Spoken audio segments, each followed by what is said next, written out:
Good day and welcome to Commerce Today. My name is Darin Newbold. I'm very excited to be here and also have a return guest, Anna Krzyżańska, one of our solution architects. I'm very excited to have her here to talk about unlocking project success, mastering the discovery phase. Welcome, Anna. Glad to have you. It's good to be back. I appreciate that. Well, let's just get started. So can you explain a little bit about the discovery phase, why it's important? Okay, so in Creatuity, the discovery phase is just like an initial stage of each project. We try to analyze the business of the client. We try to make our own research. The main objective there is to basically clarify the project requirements in that discovery phase, find some potential risks of the project, and sometimes we are even able to basically create a very specific project scope based on that discovery phase. Well, perfect. So it sounds like the discovery is very crucial to putting a project together, and even so crucial that how can it kind of really help reduce and improve the overall planning of making a project successful? So the initial phases of discovery is that we need to bring all the stakeholders in one place as early as we can and start to gather the data.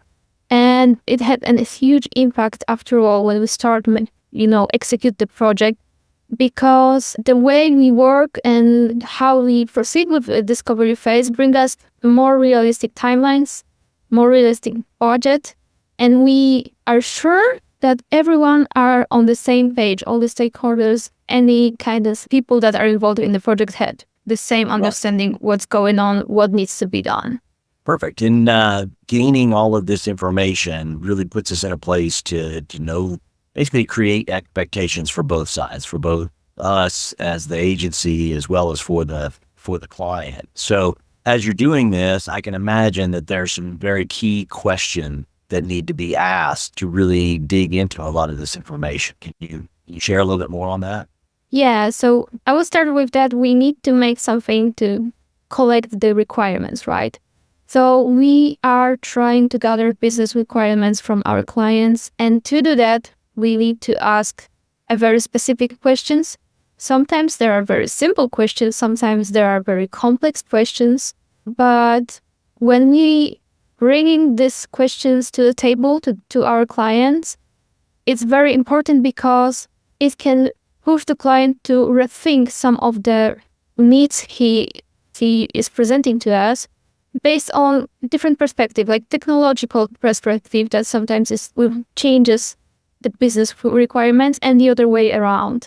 So this is very crucial to find a common ground, and on that ground, prepare that list of questions and be on the same page that we are not asking those questions just because, we want to look professional, for example. We ask you those questions because we want to know your business. We want to know what you need. And that's very important part. We want to know what you need from us. So you're kind of thinking about this. You have maybe an example or two of some key questions that help unlock those stakeholders into sharing the information that's going to impact the whole discovery phase, as well as the estimates for time and budget for what's going to be needed to get the project done. What are maybe some examples? In my mind, I always see the client that just get this very general question from someone like, what do you need? Right? This is a very general question, and it always gives an incomplete answer. You will never get all the information you need to discover the business, to find the best solutions for your clients, to find how to bring the best performance to your store, for example. So we are focusing on asking very specific questions like, where was the last time you did, for example, an audit of your performance of your store, right? And that can bring all the topics that are connected to your performance of your business, store performance, for example. There's other many questions we can ask, right? That will basically trigger some kind of like, oh, okay, so there's also this thing I should think of, like, and I didn't. So yeah, it's our job to ask those questions and trigger a client to find maybe even a new approach to the business. Sometimes it happens that there will be a new approach to do something in the new project because in the old project it actually didn't impact at all. Like the impact on the business was none. And this is a good idea, but the way how it was done, actually the final conclusion was it doesn't do anything. But we can make it a little bit different. Maybe gather more information about clients from a different source, maybe use it a different way to find a new group of clients. So there's a lot of, things we can do, things we can ask. What I hear from you on this is that there's no standard list of, hey, these are the exact questions you have to ask. There's probably a list of key questions that need and must be asked. But what you're asking, really, even as in our show notes here, I'm pointing at as your screen, but your first question was, what do you need? And almost like a mind map, if you will, of putting that at the circle in the middle and then drawing your conclusions from that. And then that just creates opportunities for more questions that take you down different paths. But like you said, there's kind of those standard things that you need to know about, whether or not they've done a performance audit, the technology behind their store and back end, as well as what they want to see on the front end. So all of these things come together when you do discovery workshops and the discovery phase. But kind of going down now maybe a little bit more is we've talked about how this can help with the accuracy of estimate. Can you tell me a little bit more about how this helped you and helped the team really get more accurate with our estimates? So as I already mentioned, we have a research and analyze phase in the discovery phase itself. We also have this phase where we ask a lot of questions and it brings new perspectives. And those new perspectives, in most cases, brings new requirements. And the more requirements we have, it's actually not something that decide that the project will be huge. The new requirements means that we know more. And more we know, the accuracy of the ballpark will be basically grow, because we use the estimation range when we make a ballparks. So the more information we gather, the narrower the range becomes. And as a result, we have just, more precise ballpark for our clients. But I need to add one more thing is that in many cases, our clients expect that they will get a one ballpark estimation, right? I think so. Yeah, I will probably get one number, or maybe two numbers. But this is not our assumption right now.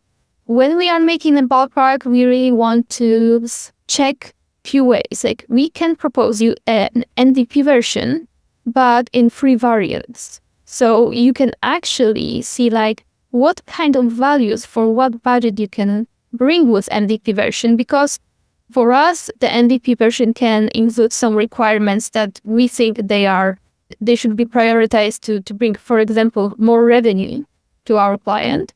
And the client can think no, this actually, maybe some of those, positions are okay, but I want to also add those things because I know they bring the value also, and we know it. We have proofs, we can show you this requirement needs to happen in MVP. So we want to be flexible. We want to show you the options so we can budget-wise, time-wise, and any other wise, you can basically choose the best option for you. And then, for example, what will be after MVP. Exactly. Yeah. When you're talking MVP, just for those in case you don't know, minimum viable product. So basically the minimum that's required to put together basically to bring forward to the world, if you will, in your store and project. And then what you're saying, Anna, is really breaking that down and going from an MVP to then kind of a phase 1, phase 2, and beyond, so that taking this huge undertaking that might be, hey, we're going to redo someone's store completely practically from scratch, that we have to be careful because trying to do that, there's so many things that we don't even know that we don't know. And so, yeah, doing things this way really does help with the accuracy of your estimates and helps keep things on track, on time. And it creates better expectations for the clients. So What are some challenges that you face during a discovery phase? For sure, there's many people involved in discovery phase from our side and the client side. And in that case, it means that it's that the resource management can be hard because you need to manage to communicate between a lot of peoples and make sure that they are on the same ground with everything we approve. So that can be a challenge. It is time consuming for sure because there's a lot of talks that needs to happen. You need to bring your perspective. You need to be open for other perspectives, the perspective of other people's in the project. So it can be hard to manage all of it.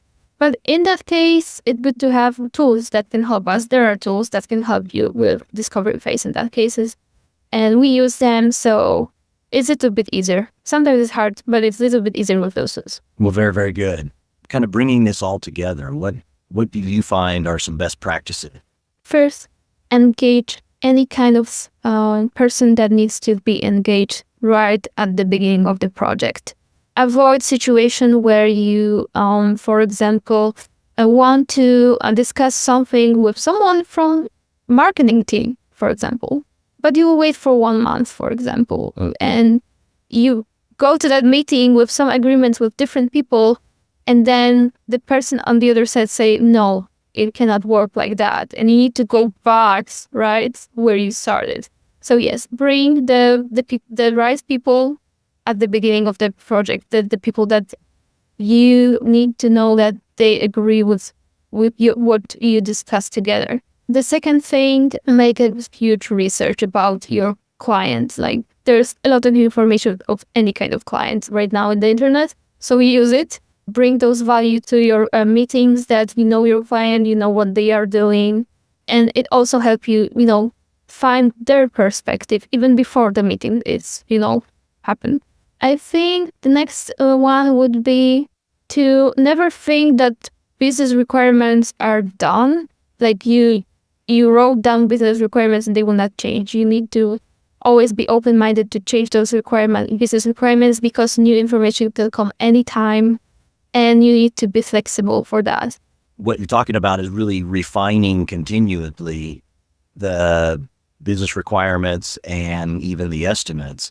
And one of the challenges you mentioned is you needed to talk to marketing. It takes a month to hear from marketing. Well, in that month, all of these things may have changed. And so the proverbial line in the sand has completely gone and we don't know where he is. So one of the things, and I think you're about to get to it, is kind of using tools, project management and estimation tools to really help you define and help you draw maybe that line in the sand so that people know, okay, based on the information we know today, this is how this project's going forward. The changes will refine, but we've got to kind of have to draw a line somewhere, right?